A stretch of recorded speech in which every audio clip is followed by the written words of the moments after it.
Hello दोस्तों, नमस्कार।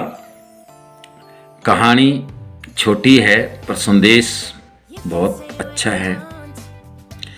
इस मन का पता नहीं कब ये डोल जाए।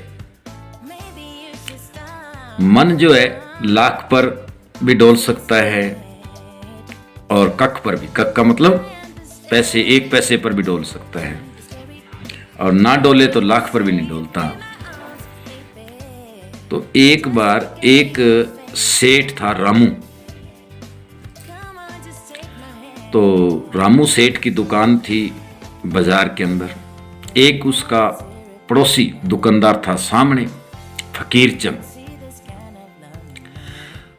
दोनों दुकानदार थे। एक दिन क्या होता है कि फकीर चंद सेठ जी को अचानक काम हो जाता है। 10-11 बजे से फोन आता है और उसको कहीं 1 घंटे के लिए, आधे घंटे के लिए कहीं जाना होता है। और दुकान में जब भी दुकानदार होते हैं बाजार में, तो कुछ सामान अपना बाहर दुकान के आगे लगा लेते हैं। दोनों आमने सामने बैठे होते हैं। तो रामू सेठ और फकीर चंद का आपस में कंपटीशन था दुकानदारी में।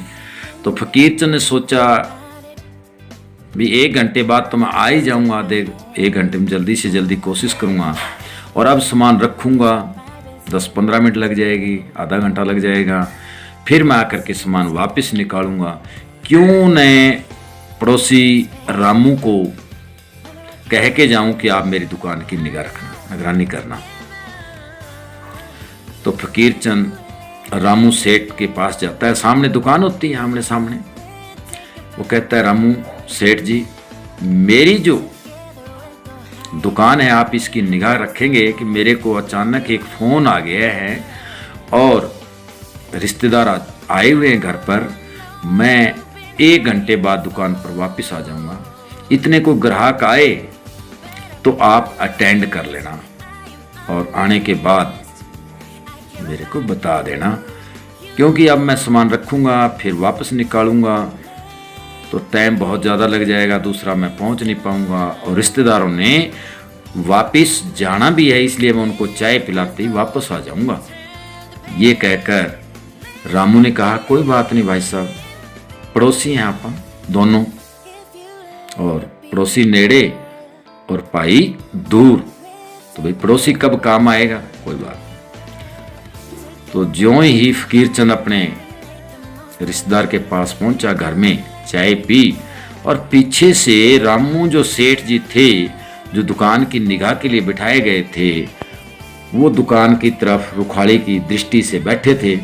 और बैठे बैठे उनके मन में ऐसा एक विचार आया कि सामने आलूओं की बोरी भरी हुई थी। 10-15 बोरियां आलूओं की भर के फकीर चंद की रखी हुई थी व्यापार के लिए, बेचने के लिए। उसने बोरियां देखी और उसको ऐसा लगा भी बोरियों में आलू बहुत अच्छे हैं, और मन जो है उसका डोल गया। उसने अपने नौकर को बुलाया और नौकर को कहा कि ऐसे कर, एक बोरी उठा। एक बोरी उठवाई फकीर चंद की दुकान से, और रामू ने वो बोरी अपने नौकर को उठवा करके कहा कि ये बोरी मेरे घर पे छोड़ आओ, आलूओं की भरी हुई। बेचारा नौकर गया और आलूओं की बोरी छोड़ आया। 1 घंटे के बाद जल्दी जल्दी भागता हुआ सा फकीर चंद पहुंचा। आते ही रामू सेठ का धन्यवाद किया कि रामू आपका बहुत बहुत धन्यवाद भाई साहब, नहीं तो मेरे को दुकान बंद करनी पड़ती, मंगल करनी पड़ती, और फिर सामान अब निकालता फिर बैठता। तो मैं बहुत जल्दी कोशिश की, रिश्तेदारों को निपटाया और आ गया। तो रामू जो है वो अपनी दुकान पर जा करके बैठ गया, और फकीर चंद जो है अपनी दुकान पर बैठा गद्दी के ऊपर। बैठे देखते देखते अचानक उसकी निगाह थोड़ी सी देर के बाद आलूओं की बोरी के ऊपर पड़ती है, और वो बोरी गिनता है। कहता, कल बोरी मैंने 15 बोरी रखवाई थी, और उनमें से 2 बोरी बिकी, 13 बोरी मेरे पास होनी चाहिए थी, बोरी हैं 12, 1 बोरी गई कहाँ। उसने दोबारा फिर गिनी भी 1 बोरी आलू कम हो चुके हैं। तो वो फकीर चंद जो सेठ था वो रामू के पास गया। कहता, भाई रामू सेठ, कोई ग्राहक आया था? कहता ना भी कोई नहीं आया। कहता कोई भी नहीं आया तो आलू जो है एक बोरी कम हो गए, वो क्या बात, कहाँ हो गए, एक बोरी कम है आलू? रामू सेठ ने बताया कहता ना भी कोई ग्राहक नहीं आया और मेरे को आलूओं के बारे में कोई पता नहीं। अब फकीरचंद ने फिर कहा भाई साहब याद कर लो, कोई ग्राहक आया और ले गया वो आपको किसी तरह से, मेरे एक बोरी आलू कम है दुकान में। और जो आलू थे एक बोरी, फकीरचंद ने कहा कि 40-45 किलो की बोरी है, 2 रुपए किलो लिए, 90 रुपए के आलू हैं सारे। अब फकीरचंद को यह विश्वास नहीं हो रहा कि इतना बड़ा सेठ जो है वो 80-90 रुपए की गड़बड़ कर सकता है। और वो कहता है दुकान में कोई आया ही नहीं, मैं दुकान के सामने बैठा रहा हूँ, आपकी दुकान के अंदर गया हूँ। तो करते करते शाम हुई और फकीरचंद के जो था दिमाग में कि मेरी दुकान में से एक आलू बोरी कम हो गए। तो क्या होते हैं कि वो रामू का जो नौकर होता है वो फकीरचंद को धीरे से बताता है, कहता है मेरा नाम तो लेना मत क्योंकि मेरी नौकरी का सवाल है। एक बोरी आलू उठा करके मेरे को, मेरे द्वारा उठवाए, रामू ने चकाए आलू की बोरी और अपने घर भिजवा दी। फकीरचंद ने कहा पक्की बात है? कह बिल्कुल पक्की है, मैं छोड़ के आया हूं और इसके घर छोड़ के आया हूं। और छोड़ के कहां आया हूं कि सामने की जो बैठक है, बैठक के पीछे सेठ रामू का स्टोर है और उस स्टोर में मेरे से रखवाए। और स्टोर में एक लकड़ियों का बना हुआ टोकरा है, टोकरे के अंदर डाल लिया है और उसके पास ही वो खाली मैंने जो बैग है, बोरा है, वो रख दिया। अब फकीरचंद को विश्वास हो गया कि सेठ ने आलू एक बोरी तो उठवाए हैं। दोनों में विवाद बढ़ता गया। फकीरचंद थाने में गया और रामू सेठ के नाम रिपोर्ट कर दी, FIR कर दी। पुलिस जो थी वो आई, पूछताछ की और उसने फकीरचंद को कहा भी ये रामू तेरा चोर नहीं है, किसी भी तरीके से तेरा चोर नहीं है। अब फकीरचंद ने पुलिस को बताया, यानी थानेदार को बताया कि थानेदार साहब रामू चोर है, मेरे पास पक्का सबूत है इसका, आप पूछो। तो उन्होंने पूछताछ की, वो कहता ना जी मैं नहीं हूं। रामू स्पष्ट कर दिया कि मैं चोर नहीं हूं, मुझे कोई आलूओं के बारे में कोई पता नहीं है। तो थानेदार जो है बार बार फकीरचंद कहता है कि रामू तेरा चोर नहीं हो सकता। अब फकीरचंद इस बात से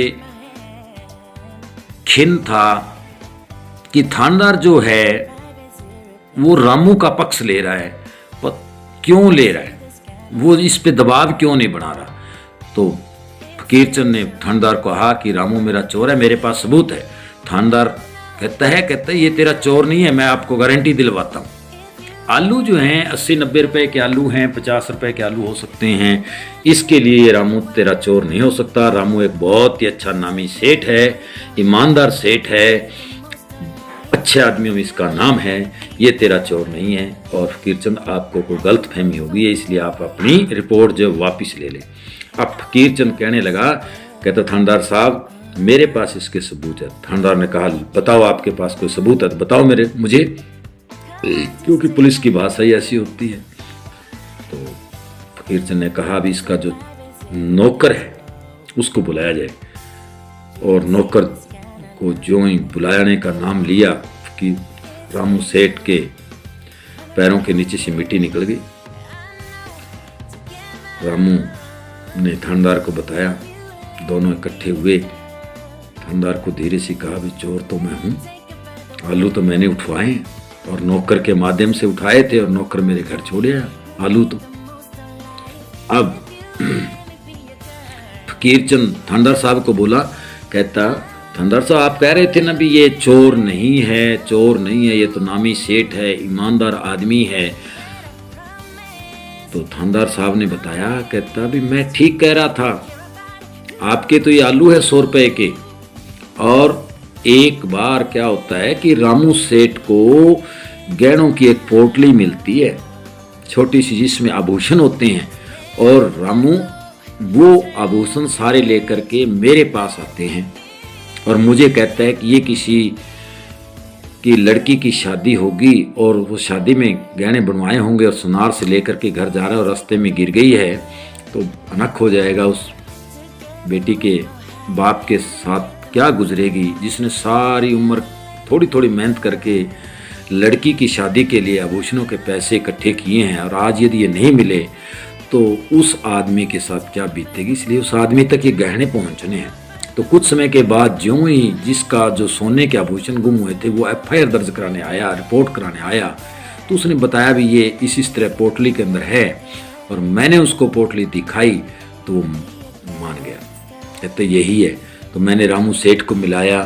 रामू सेठ को उन्होंने जिसके आभूषण गुम हुए थे, गिरे थे, उन्होंने उसका धन्यवाद किया, उसको इनाम दिया और मिठाई का डब्बा दिया, और आभूषण जो थे वो कम से कम 5 लाख रुपए के थे। तो रामू सेठ की ईमानदारी पर मुझे पूरा भरोसा था, इसलिए मैं फकीर चंद ये कह रहा था कि रामू चोर नहीं हो सकता। तो थानेदार साहब ने कहा कि रामू ये क्या बात हुई कि उस दिन तो आप कितने लाख रुपए के आभूषण थे, सोना था, और आप ईमानदार रहे, आभूषण वापस लुटाए।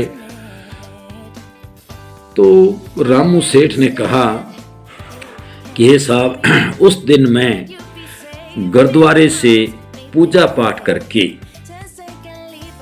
दुकान की तरफ अपनी ओर आ रहा था। रास्ते में मुझे पोटली मिली और मुझे वो आभूषण देख करके ये ऐसा लगा कि ये किसी लड़की की शादी के लिए बनवाए गए हैं किसी के पिता द्वारा, और पिता जो है सारी उम्र अपने बेटी की शादी के लिए एक एक पैसा इकट्ठा करता है। तो मुझे दया भी आई और मैंने वो पैसे वापस कर दिए। मेरा मन नहीं डोला और वापस कर दिए। तो दोस्तों, बात ये है कि आलूओं की बोरी के पीछे रामू सेठ का मन डोल गया था, लेकिन जो आभूषण थे 5 लाख रुपए के, उनके पीछे उसका मन नहीं डोला और वो वापस कर दिए थे।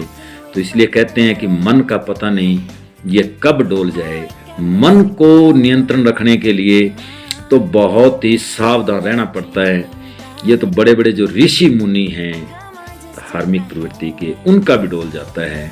तो ये अच्छी संगत में रहने से, अच्छे लोगों के बीच में रहने से ही मन काबू रहता है, और इस पे रखना भी चाहिए। तो मेरी ये कहानी आपको अच्छी लगी होगी तो आप इस कहानी को शेयर करें, लाइक करें, सब्सक्राइब करें और कमेंट भी करें कि कहानी कैसी लगी। धन्यवाद।